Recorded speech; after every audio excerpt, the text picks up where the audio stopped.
munaasabad ballaaran oo loo qabtay dufcaddii sagaalaad ee ka qalin jabisay jaamacadda Nugaal University ee magaalada Laascaanood ayaa ka qabsoontay hoolka shirarka jaamacaddaasi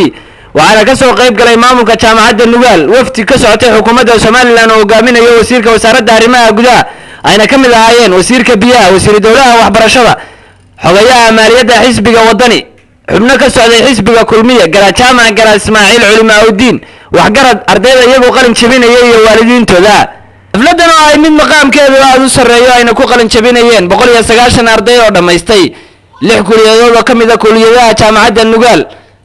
ayaa ka soo qayb galayaashii munaasabadaasi hadalada ka soo jeeday waxay hadaladoodu u badnaayeen waana iyo dhiirigelin ay u dirayeen ardayda iyagu maanta qalin jabinayay markii aan dhageystay warbixintii iga soo gaadhay dhammaan dhiiriska kuliyadaha kala duwan ee todobada kuliyadood ee maanta la kaga qalin jabinayaan digriiga iyo 5 diblooma markii aan dhageystay warbixintii ay ii soo gudbiyeen markii uu fadhiistay sanadka jaamacaddu markii aan u gudbinay xubnaha boorka wasiirka arrimaha gudaha iyo wasiirka waxbarashada oo wasiiru dawladda iyo wasiirka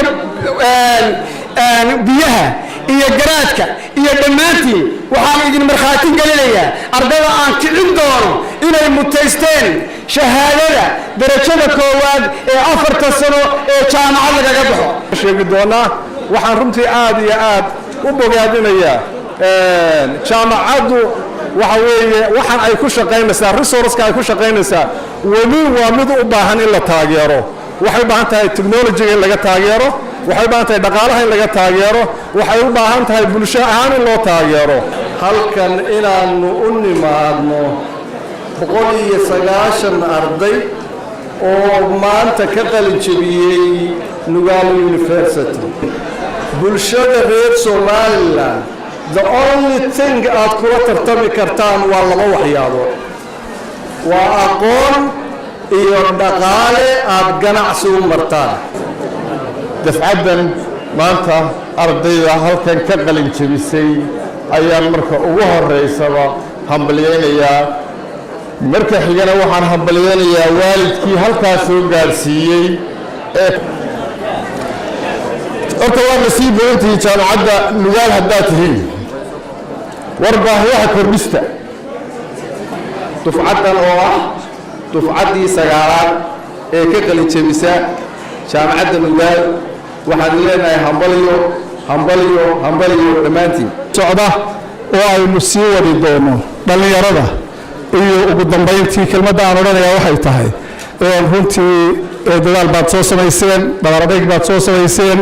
ilaa waxaan ka rajaynayaa inuu idintaan yeelo inaadna ku dadaashaan tacliinta inaad sii wadataan abaal badan baa laydin kulayo inta aan xuseeyo in badan oo kamid kalaba waxay ka mid ahaayeen dadkii hawshan hirgeliyey waxbarashada jaamacadda waalidiinta marsharka kale ugaasha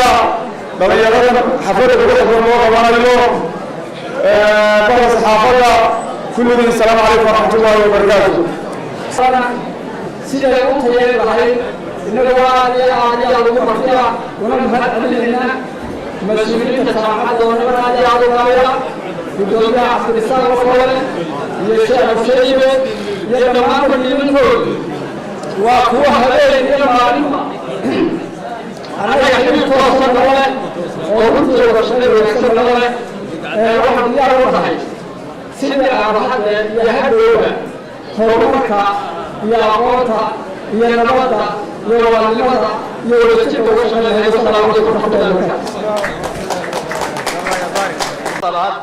waan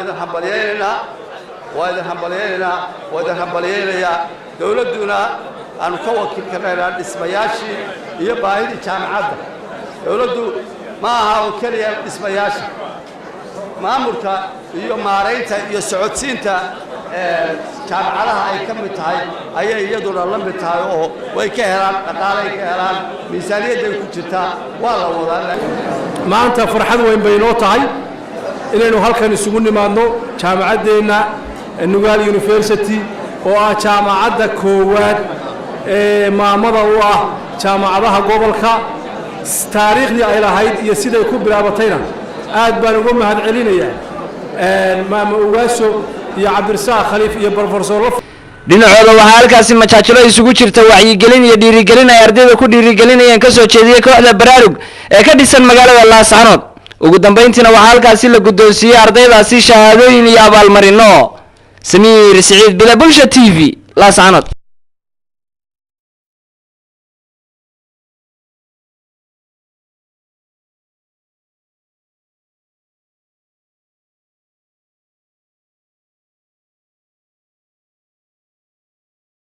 sida